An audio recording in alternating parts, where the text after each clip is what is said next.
Bonjour, moi c'est Julien Pradé.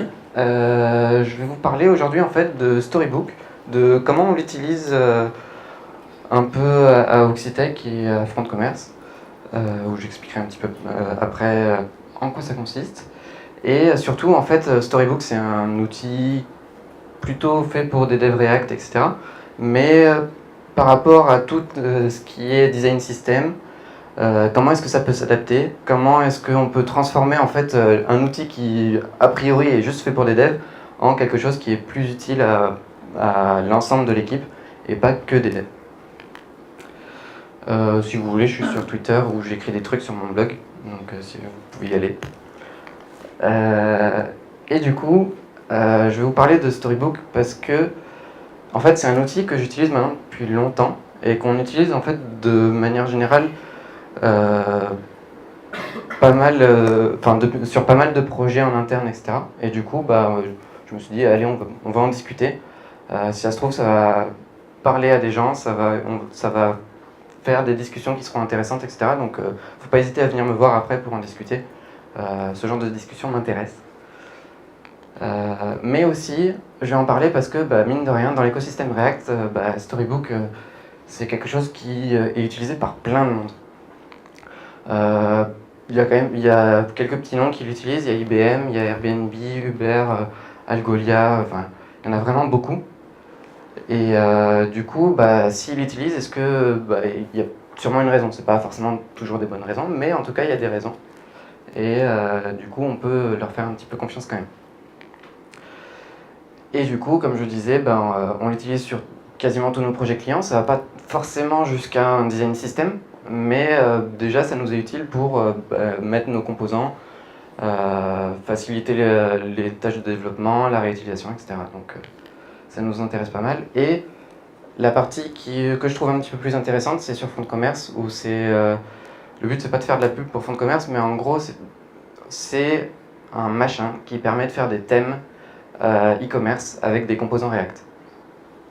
Et du coup, on a eu l'occasion en fait de faire pas mal d'itérations sur ce projet, changer un peu l'organisation de nos composants, changer la façon dont on organisait notre style guide. Au début, on l'appelait comme ça, le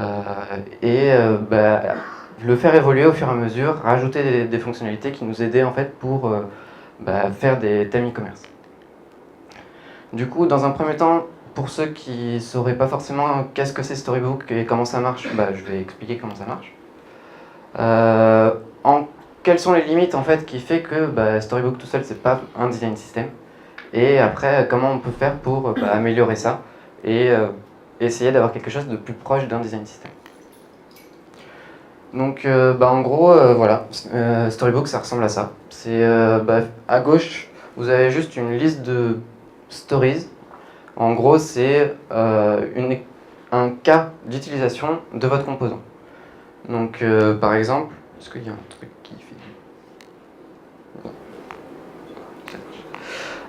donc par exemple là on est sur la story Article of Author qui affiche du coup le truc qui permet d'afficher un auteur via un composant React.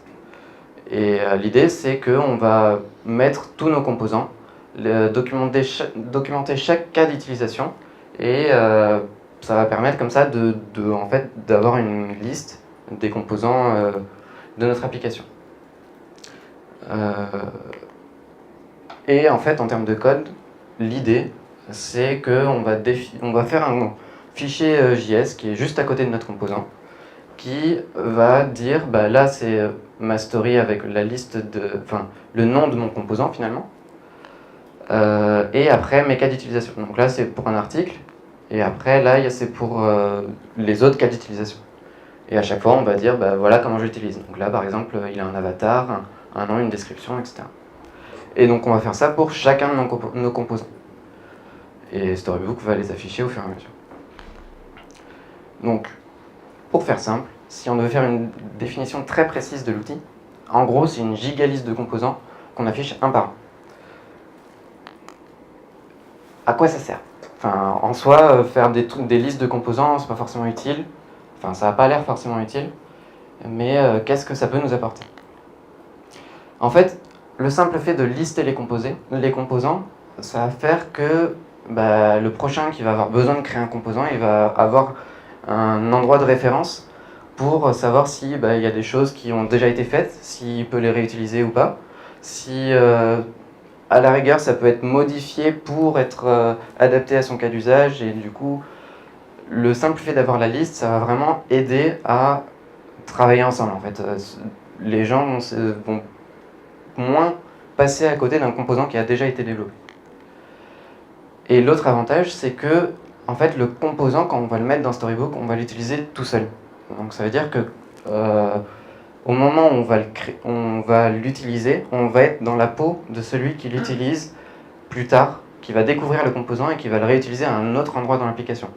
Ça veut dire qu'on va être obligé de réfléchir à comment faciliter l'usage de ce composant. Et pareil, en soi, l'outil ne sert pas forcément à grand chose pour ça, mais ça force à avoir cette gymnastique de se poser la question de comment on va utiliser ce composant. Et en plus, il y a un avantage qui est que en fait, c'est assez facile à mettre en place. L'histoire de la story, à part ça, il n'y a pas grand chose à faire. Il y a une CLI qui permet de lancer un storybook sur le projet. Ça se fait assez bien. Et il y a tous les trucs de développement moderne avec du hot reload. Donc dès qu'on change un fichier, ça va se mettre à jour directement sur le storybook. Donc ça va aussi faciliter les développements sans avoir le contexte de l'application qui peut vous gêner, parce que on sait bien que quand on fait un truc, ça va potentiellement péter la moitié du reste de l'application. Donc au moins là, on peut se concentrer au moins au début sur le composant. Donc moi j'ai trouvé ça plutôt cool. Ça m'a paru utile dès le début, mais en soi quand même, ça fait pas grand chose. Mais c'est cool quand même. Donc qu'est-ce qu'on va vouloir faire en plus par rapport à ça? Si on regarde un peu la story qu'on a faite, en fait, si par exemple je remplace le stories of par un describe, le add par un hit, en fait je vais me retrouver avec un truc qui ressemble à un test, où je dis mon composant, il va se comporter de telle façon dans tel cas d'utilisation, tel cas d'utilisation, tel cas d'utilisation.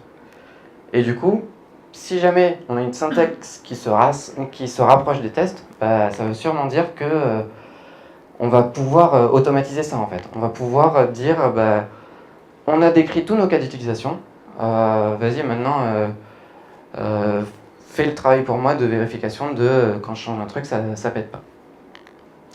Du coup, il y a pas mal d'outils qui existent dans Storybook pour faire ce genre de choses.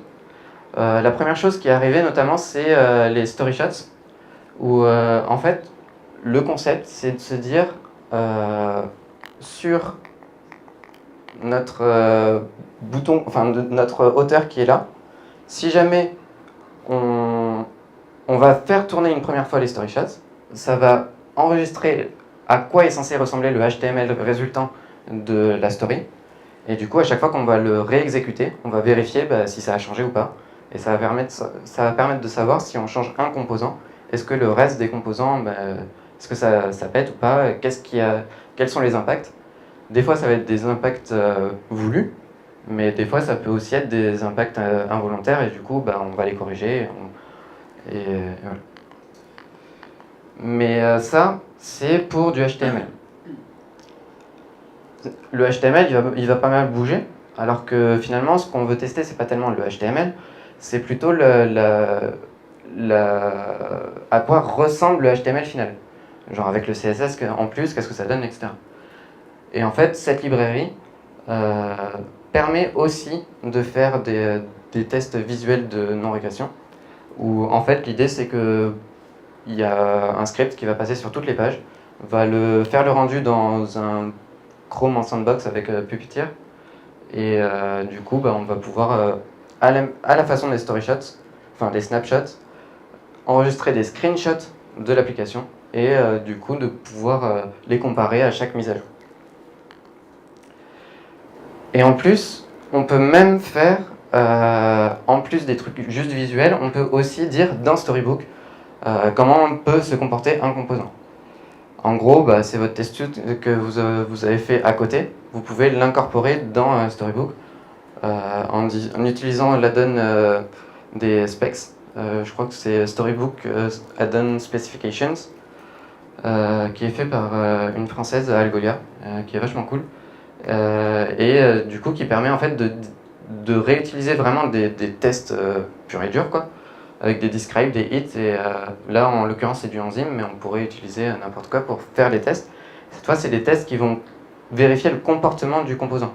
Le fait que, par exemple, quand on clique sur un bouton, il y a une action qui se passe, on va pouvoir le vérifier grâce à ça, par exemple. Et du coup, la petite cerise sur le gâteau, bah, c'est que c'est en fait, au moment où vous parcourez votre storybook, c'est affiché ici, et c'est exécuté dans le navigateur en fait, et du coup ça permet de voir à tout moment si votre composant il est dans un état normal, et si jamais il n'est pas normal et que tout est vert, on va rajouter un test pour que ça soit rouge, quoi. Et du coup avec ça, en fait, avec ces trois outils, on va avoir pas mal de choses qui permettent de vérifier qu'un composant isolé va fonctionner comme attendu. Après, ça peut être ajouté, tout ça, par-dessus tout ça, on peut rajouter des tests end-to-end avec genre Cypress ou autre. Mais ça vu que c'est pour une application entière, ça n'a pas vraiment de sens de le rajouter dans le storybook. Donc on va le faire à cet endroit-là. Donc en gros, maintenant, on a rajouté tous nos outils de dev dans notre storybook. Du coup, on n'a plus juste une gigaliste de composants.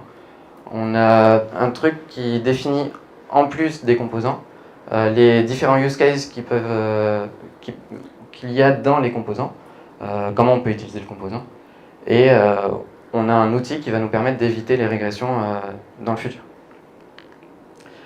Mais bon, j'ai donné un indice parce que j'ai dit que c'était un storybook de dev, mais finalement on n'a pas vraiment juste un design system, parce que finalement on a juste un outil qui permet de faire des tests, qui permet de lister des composants, mais on ne sait pas comment vraiment utiliser les composants dans l'application. On sait juste que il y a telle propriété qu'on va passer à tel composant React, etc.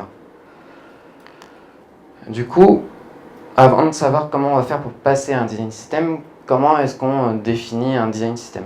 À quoi ça correspond finalement un design system?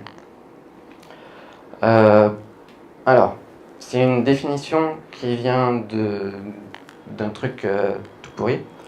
Mais en gros, l'idée, c'est que pour moi, un design system, c'est avant tout un outil de communication.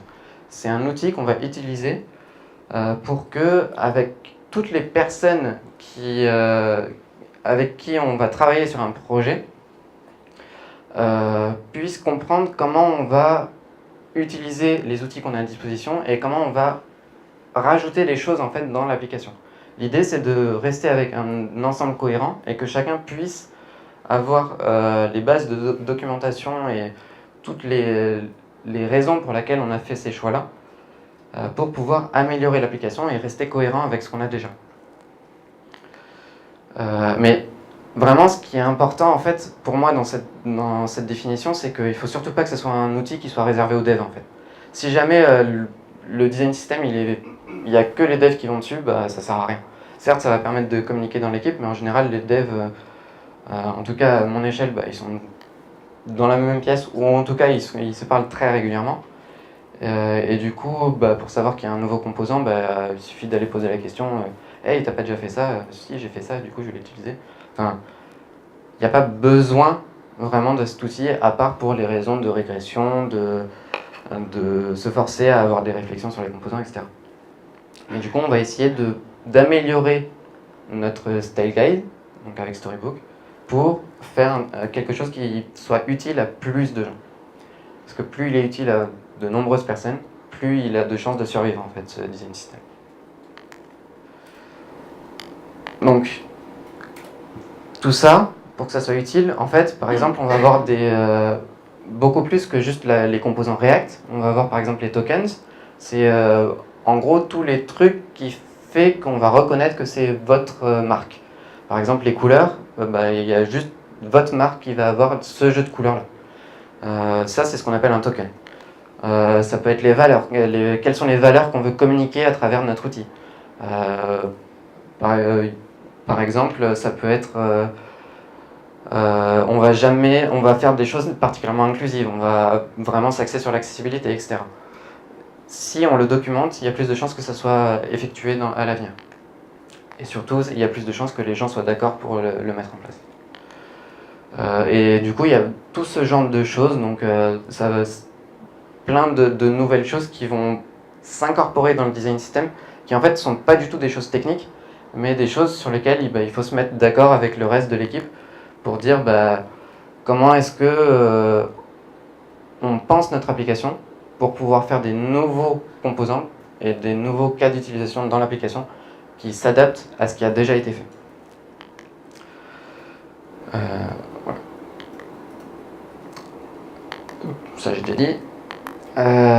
Du coup, qu'est-ce qu'on va rajouter dans Storybook pour améliorer tout ça? Pour savoir quoi changer, en fait, il va d'abord falloir demander aux personnes avec qui on travaille qu'est-ce qui peut les aider. Donc ça, j'ai pas de réponse. Vraiment, un design system va s'adapter à votre équipe. Donc il faut surtout ne pas hésiter à aller voir avec les autres qu'est-ce qui peut aider. Et essayer de se mettre à leur place un petit peu, parce que souvent on dit que sur des outils de dev, si, quand même, c'est un peu clair, quoi, on comprend ce qui se passe. Mais en fait, non, c'est vraiment, la plupart du temps, on comprend rien. Il n'y a que les devs qui arrivent à voir ce qui se passe. Et il ne faut pas juste dire que c'est parce que les clients ils sont nuls, que les graphistes ils n'ont pas envie de faire attention, etc. Donc, pour les concepteurs et conceptrices, enfin, en gros les designers, toutes les personnes qui vont concevoir le produit, quelles sont les étapes notamment qu'on a eu envie de mettre en place nous notamment sur Front Commerce pour les impliquer. Mais en fait, c'est faire en sorte que ce soit les composants UI qui soient facilement accessibles. Souvent, l'erreur dans Storybook, c'est qu'on met tous les composants de l'application. C'est une bonne chose, mais par contre, il faut vraiment les trier pour que tous les composants UI, donc ce qui va faire que votre application elle ressemble à quelque chose et elle soit cohérente, ça soit d'un côté, pour que les graphistes ils puissent aller piocher là-dedans au moment où ils font les maquettes. Et de l'autre côté, on va pouvoir faire les pages pour pouvoir discuter de comment ça marche quand les composants ils interagissent ensemble, etc. Mais vraiment, c'est important d'avoir les composants UI d'un côté de Storybook. Et c'est ce qui permet d'impliquer en fait les graphistes. Et si jamais on a juste un tas de composants où ils ne savent pas où aller chercher, ça sert à rien. Pour les décideurs ou les décideuses, c'est ce que j'entends par là, parce que à notre échelle, on n'a pas forcément beaucoup de gens différents qui s'occupent de ces strates-là, on va dire. Mais en gros, en tant que prestataire, pour nous, ça va être le client, ça va être les équipes marketing, ça va être toutes les personnes en fait qui travaillent pas sur la conception du produit, mais qui sont plus sur l'arbitrage des solutions qu'on va mettre en place. Ce qui est vachement intéressant pour travailler avec eux, ça va être de mettre des guidelines. Donc c'est ce que je disais par rapport aux valeurs, par rapport à en fait comment est-ce qu'ils pensent leur produit, comment est-ce qu'ils ont envie, qu'est-ce qui influence leurs décisions en fait. Et à partir du moment où ils documentent tout ça, ça veut dire que nous, on va aussi avoir moyen de proposer des choses qui sont plus en phase avec ce qu'ils ont derrière la tête en fait. Si jamais il n'y a nulle part où on peut documenter ça, nulle part où on en parle, à tous les coups on va faire les mauvais choix. Du coup, le fait d'avoir des guidelines qui sont en fait juste des pavés de texte, ça va permettre de lancer les discussions et de pouvoir avancer comme ça avec les clients. Un autre point, c'est que un design system, ça part facilement dans l'oubli. On est pressé par le temps, on a envie de passer... il faut juste que la feature elle arrive et qu'elle soit livrée et que ça soit en prod, etc.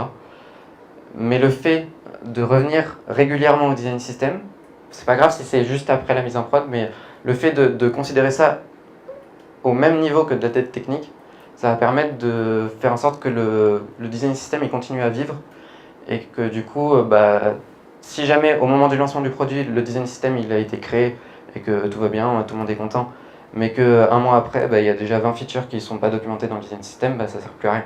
Donc il faut vraiment réussir dans les nouvelles features, dans les nouvelles discussions, à toujours réincorporer le design system, soit en disant regardez, on a déjà fait ça, est-ce que ça peut pas se rapprocher de ce qu'on a déjà fait, ou dire du coup ça c'est un nouveau cas d'utilisation, il va sûrement falloir qu'on en discute un petit peu plus avec l'équipe de design pour faire les choses mieux, etc. Donc vraiment rappeler que ça existe en fait, ne serait-ce que ça va aider les discussions. Après, clairement, c'est pas facile. Hein. C'est le genre de truc, en fait, pour les designers et pour les devs, c'est assez clair finalement la valeur que ça peut apporter, tout ça, parce qu'on voit toutes les problématiques d'homogénéité en fait dans l'application. On voit le fait que l'application, elle se détériore avec le temps, etc. Et on est un peu triste, quoi. Et les clients, ils vont surtout du moins ceux qui ne sont pas à l'aise avec toutes ces notions-là, vont surtout voir le fait que ils ont demandé un truc et ça n'arrive pas. Et du coup, eux, ils veulent juste que ça arrive. Mais du coup, au même titre que la dette technique, au même titre que toutes les discussions qu'on peut avoir déjà compliquées avec les clients, c'est de dire c'est important, c'est vraiment quelque chose qui va améliorer votre produit dans le long terme et c'est quelque chose sur lequel il faut miser, quoi. Donc, en gros, pour faire simple, si on doit résumer, en gros, on va vouloir faire en sorte que la navigation soit simplifiée, que le style guide, ça soit facile de se repérer dedans. Faire en sorte que ne pas hésiter à mettre des pavés de texte, en fait, de mettre... ça n'a pas besoin d'être parfait, ça n'a pas forcément besoin d'être à jour, d'ailleurs, parce qu'une décision qui a été prise un jour va être toujours utile pour avoir plus de contexte pour prendre des décisions plus tard. Mais documenter le plus possible de décisions pour pouvoir continuer à choisir après plus tard. Et aussi documenter l'utilisation, donc pas juste dire voilà, là ce composant il affiche un auteur, mais dire pourquoi on l'affiche comme ça, dans la mesure du possible, hein, c'est genre un bouton de dire pourquoi il a des bords carrés et pas des bords ronds, c'est pas forcément cool, quoi. Mais dire que on a envie de... Pourquoi on a fait certaines décisions, souvent ça va venir du côté des équipes de design, mais ça va nous aider à l'avenir à faire évoluer le composant dans le bon sens. Du coup, comment on va réussir à faire tout ça dans Storybook? Parce que finalement, quand on y pense, en gros, il va surtout falloir rajouter du texte et tout ça, et il n'y avait pas trop de zones dans Storybook pour rajouter du texte. Pour ça, en fait, il y a pas mal d'add-ons finalement qui peuvent bien servir. Le premier, c'est le info add-on, où en fait, la façon dont il marche, là, c'est la vue où on affiche les infos. Et en fait, c'est quand on clique sur ce bouton-là, là, c'est la modèle qui est ouverte, qui affiche toutes les infos par rapport au composant. Et si on le ferme, en fait, il y aura le composant comme on l'avait vu tout à l'heure. Ça va permettre de rajouter toutes l'aspect description de l'utilisation, comment ça marche. Ça va être très très utile pour les devs parce que ils peuvent récupérer directement la source ici qui dit comment le composant va vraiment marcher. Mais là, il ne faut pas hésiter à faire des pâtés. La façon dont ça marche, en fait, toute la partie documentation de l'utilisation va être automatisée. Et ça, c'est franchement agréable parce que souvent, c'est les parties qui finissent toujours par être oubliées par les devs. Enfin, en tout cas par moi. Du coup, le fait d'avoir ça automatisé, c'est vraiment agréable. Et du coup, après, pour le texte, ça va juste être un bout de texte qu'on rajoute à notre story, notre cas d'utilisation, qui dit, par exemple, dans ce cas-là, pourquoi on a fait cette décision, etc. Quelque chose qui est assez appréciable, c'est ici de ne pas juste mettre du texte en dur, mais mettre du markdown avec des loaders Webpack ou des trucs comme ça. Ça peut vraiment faciliter l'ajout d'informations. Un deuxième add-on qui peut être intéressant, c'est les knobs, où en gros, le concept, c'est de se dire que les propriétés qu'on utilise dans le composant, on va les rendre paramétrables. Donc là, on clique sur un onglet Add Knobs, et là, il y a deux propriétés qui sont paramétrables, où c'est le titre de la section. À la base, par défaut, c'était section 1 title, et dans cet exemple, je l'ai changé en section 2 title, parce que j'étais original. Et après, avec une checkbox qui permet de vraiment jouer avec les propriétés pour voir comment ça influe le composant. C'est quelque chose qui va surtout être utile pour les devs, effectivement, mais ça peut aussi permettre de montrer facilement et de discuter avec les designers en disant par exemple ok, là le titre c'est bien mignon comme ça, mais en fait si je mets un titre super long, regarde, je mets le knobs à jour et paf, j'ai mon titre super long qui pète tout, et du coup comment on fait? Et si jamais cette discussion aboutit, bah, ça aboutit à un nouveau state qu'on va rajouter après dans la story. La façon dont ça fonctionne, en fait, c'est on va remplacer les props par cet appel où en fait on dit bah, ça va être un texte avec ce titre-là et cette valeur par défaut. Et du coup, on peut en avoir autant qu'on veut dans une story. Et ça peut être très dynamique. En fait, peu importe le nombre de composants. Enfin, c'est possible de faire des trucs avec des maps, des boucles, machin, et d'avoir quelque chose de très configurable. Et c'est assez appréciable pour montrer des cas d'utilisation du composant. Il y a un autre add-on où c'est assez difficile à montrer avec une image, c'est le links add-on, où en fait le concept c'est juste de dire quand on va faire une action sur le composant, ça va amener à une autre story. En soi, ça paraît pas forcément utile, mais par contre pour montrer à tous les gens qui ne sont pas devs comment va se comporter l'application, ça va permettre de passer d'un état du composant à un autre état, de changer de page si jamais on a documenté les pages dans le storybook, et ce genre de choses là. Donc c'est ce qui va rendre le storybook plus utilisable et qui va mieux représenter en fait votre application, et du coup qui va le rendre plus utile notamment aux décideurs. La façon dont ça s'utilise, en fait, c'est un peu dans le même esprit que les knobs. On va rajouter un link to avec le nom de la story. Donc, par exemple, si jamais j'avais voulu faire un lien vers le composant authors default, j'aurais mis ici authors et là j'aurais mis default. Et ça m'amène sur la story avec tel affichage. Un autre add-on qu'on voit beaucoup en général dans les storybooks, c'est le readme add-on, où en gros le concept c'est à côté des knobs, on rajoute un onglet readme qui permet de mettre de la documentation. Personnellement, je trouve pas ça très utile parce que ça cache l'information plus qu'autre chose. Du coup, je trouve ça plus intéressant de faire une story à part. C'est pas grave si c'est pas un composant, mais de juste mettre une story qui va afficher du markdown et de l'avoir comme ça dans la liste de nos composants. Ça va permettre de rendre l'information beaucoup plus accessible, et on peut facilement la linker, facilement en rajouter, etc. Donc la hiérarchiser. Pour moi, le readme, il vaut mieux pas trop l'utiliser parce que je trouve que ça sert à rien, surtout avec le info add-on qui affiche déjà du texte lié au composant.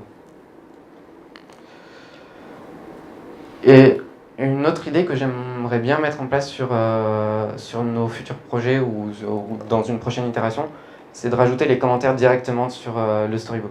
Rajouter à côté des knobs un onglet discussion, ou par exemple avec un système genre Discuss ou ISO, vu que Discuss c'est mal, le fait de mettre des commentaires pour que le client puisse interagir directement dessus en fait. L'intérêt c'est que ça va rester là, on ne va pas le perdre. Alors que si jamais la discussion a lieu dans un ticket qui est vachement loin, dans une file de mails infinie, etc., c'est sûr que ça va jamais revenir dans Storybook. Si jamais il y a la discussion dans Storybook, on va avoir l'occasion de garder au moins des notions, le contexte de l'évolution des composants, et c'est vachement important. Après, comme je disais, en fait, il y en a vraiment potentiellement des milliers d'autres que vous pouvez rajouter, plein d'autres configurations. Je pense notamment au fait que nous, on utilise pas mal React Router et Apollo dans notre truc. Du coup, on utilise des décorateurs ou des choses qui vont faciliter le travail avec ce genre d'outils. Et en gros, l'idée, c'est que, en fait, ça sert à rien de se dire qu'on va suivre un skeleton de Storybook et on va vraiment se cantonner à ça. Il faut vraiment se prendre le temps. C'est pas toujours facile en tant que prestataire, j'ai bien conscience de ça. Mais du coup, c'est essayer de trouver le temps de commencer à rédiger. Ça peut être petit bout par petit bout, mais commencer à mettre en place cette dynamique. Et plus en fait on le fait, plus il y aura d'informations importantes. Et du coup, plus ça va être facile de justifier l'intérêt de la chose à terme. Et au pire, si jamais vraiment ça vous sert à rien, vous aurez bien conscience au bout d'un moment que ça sert à rien et du coup vous pourrez le jeter et c'est pas grave. Parce que, ne serait-ce que le fait de travailler là-dessus, de réfléchir à comment vous réfléchissez vos composants, comment vous discutez avec vos clients, etc. Ne serait-ce que ça va améliorer la qualité de l'application. Si j'avais une conclusion à dire, c'est de trouver comment vous fonctionnez, parce qu'il y a notamment une conférence, je crois que tu mets juste après, ouais, de Yaeli, qui a été faite vendredi à Design System London, qui parle en fait de comment on fait pour que les gens y participent au design system, etc. Où elle dit un design system, ça va ressembler à votre entreprise. Parce que si, de manière générale, vous êtes flexible, votre design system sera flexible. Si au contraire, c'est mieux quand c'est carré, le design system sera carré. Donc, trouvez votre fonctionnement et avec un peu de chance, ça va marcher. Merci.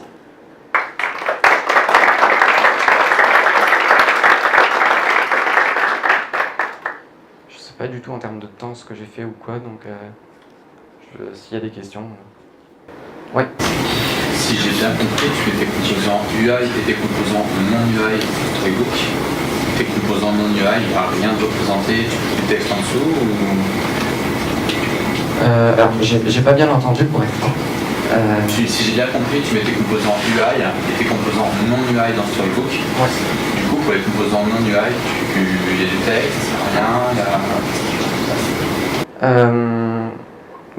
donc la question c'était juste des composants UI et non UI. Et pour les composants non UI, qu'est-ce que je mets dans Storybook? Grosso modo, effectivement, on ne met pas grand-chose. Déjà parce que c'est difficile à maintenir en fait. Un composant non UI, généralement, on va avoir beaucoup de choses d'intégrer dedans. Et du coup, le fait d'avoir quelque chose qui évolue, le reste de l'UI qui évolue rapidement, ça va être plus compliqué de maintenir à jour les composants métiers. Après, ce qui est intéressant, c'est quand même de dire toutes les décisions qui ont été prises au fur et à mesure. Par exemple, je prends un exemple e-commerce parce que je suis là-dedans, mais si jamais j'ai déplacé un bouton Add to Cart dans ma page, ça peut valoir le coup de documenter ça, par exemple. Après, pour le coup, c'est vraiment au cas par cas parce que les cas métiers, par définition, c'est métier et ça va vraiment encore plus dépendre de l'application que lui, quoi. Je sais pas si ça répond à la question. Ouais. Sur mobile, si on veut tester merci. Sur mobile, si on veut tester la responsiveness d'un composant, parce que là, les screenshots que tu nous as montrés sont des screenshots d'un desktop, d'un ordinateur desktop, mais si on a un écran plus petit, est-ce qu'on peut utiliser Storybook Ouais, en fait, il y a un add-on, il y a toujours des add-ons, il y en a plein, qui permet de... alors, je sais plus parce que ça fait longtemps que je ne l'ai pas utilisé, mais qui permet en gros de définir des breakpoints dans l'application et de dire affiche-moi ce breakpoint là. Et du coup, ça va permettre d'afficher l'application dans les différents formats et notamment de naviguer dans le Storybook en vue mobile ou en vue desktop ou machin. Mais du coup, toujours sur un desktop. Ouais. Ou on simule un environnement mobile. Après, ce qui est possible, si jamais il y a besoin enfin, sur un mobile, c'est une page web, donc on peut accéder dessus, et on peut n'afficher que la partie avec le composant. Et du coup, ils ont fait pas mal d'efforts au niveau et ils sont notamment encore en train d'améliorer l'UI de Storybook elle-même pour faire en sorte que ça soit plus facile de naviguer dedans. Mais je sais pas si c'est ça que tu avais en tête ou pas.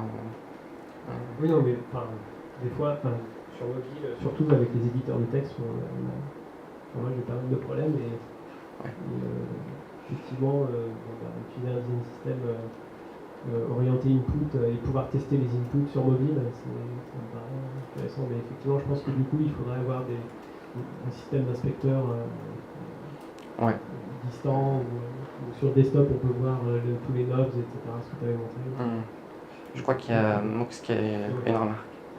Il y a un élément de réponse, c'est que par exemple sur React Native, on peut avoir la partie navigation sur desktop et ça se connecte en fait avec un bridge sur le téléphone ou dans le simulateur du PC. Donc on peut charger plusieurs simulateurs et là on est dans un vrai iOS, on n'a pas éventuellement une frame ou un truc autour bizarre. Donc je pense qu'il doit y avoir moyen de faire ça sans trop de problème. Ok, merci. Ouais. Est-ce qu'on peut gérer l'état des composants, c'est-à-dire par exemple un composant text feed input avec un placeholder qui change, etc., un cas d'erreur, un cas disable, est-ce qu'on peut avec un checkbox, genre changer d'état à un autre, etc. Alors, en faisant la presse, j'ai vu qu'il y avait un truc, un add-on dans la communauté qui parle de state. Donc j'imagine que ça fait un truc dans ce sens-là. Donc ça mérite d'être vu. Après, il y a un autre élément, c'est que il y a plusieurs méthodes. Et je pense à une méthode pour manipuler le state, mais c'est très crado et je conseillerais pas de le faire. C'est de faire une ref en fait sur le composant. Et du coup, après, de manipuler les méthodes, pas le state, parce que quand même, on n'est pas trop dégueu non plus. Les méthodes qui vont mettre à jour en fait le state du composant. Par exemple, s'il y a une méthode onChange qui modifie le fait que, enfin, qui dit qu'il y a un input à changer de valeur et du coup maintenant on peut commencer à afficher la méthode d'erreur, bah, cette méthode onChange qui est bien haut niveau dans le composant, ce serait possible de la récupérer à partir d'une ref. Après, c'est... Enfin, voilà, ça. Ouais. Mais je pense que... En fait, je pensais qu'il y avait un design pattern plus clean pour émuler ça. Après, de manière générale, l'idée c'est qu'en React, il faut pas, on n'a pas accès au state d'un composant enfant. Du coup, vu que c'est juste des composants React qu'on affiche à l'écran, il n'y a pas d'autres... en tout cas, je vois pas de solution à ça, quoi. D'accord. Après, est-ce qu'on peut afficher, par exemple, un composant en état normal, un composant en état disable, un composant en état d'erreur, etc. Ça, en général, on le gère avec les propriétés, du coup. En disant, il y a la partie qui contrôle, on va dire, le composant qui est ailleurs. Et dans la story, on va juste mettre la partie vue du composant, à laquelle on passe les états, en fait. La propriété, error, etc. Okay. Merci.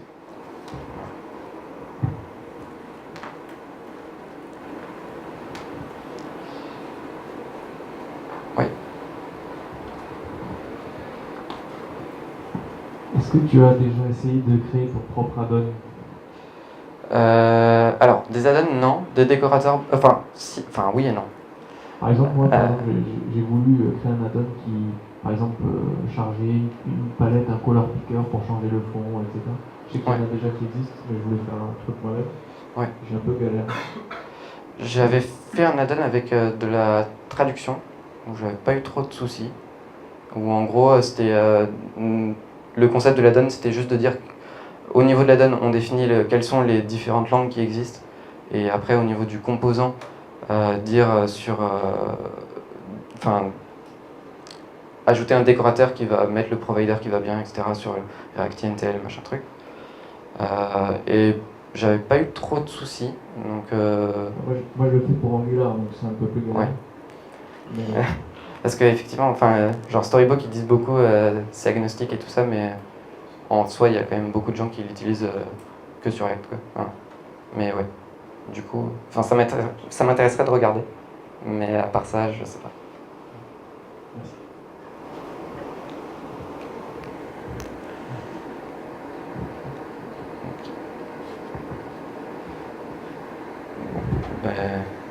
Merci. Et bah, si vous avez des questions après, de toute façon, n'hésitez pas à venir me voir. Que ce soit juste après ou plus tard sur Twitter ou quoi, je suis dispo. Merci, Miguel.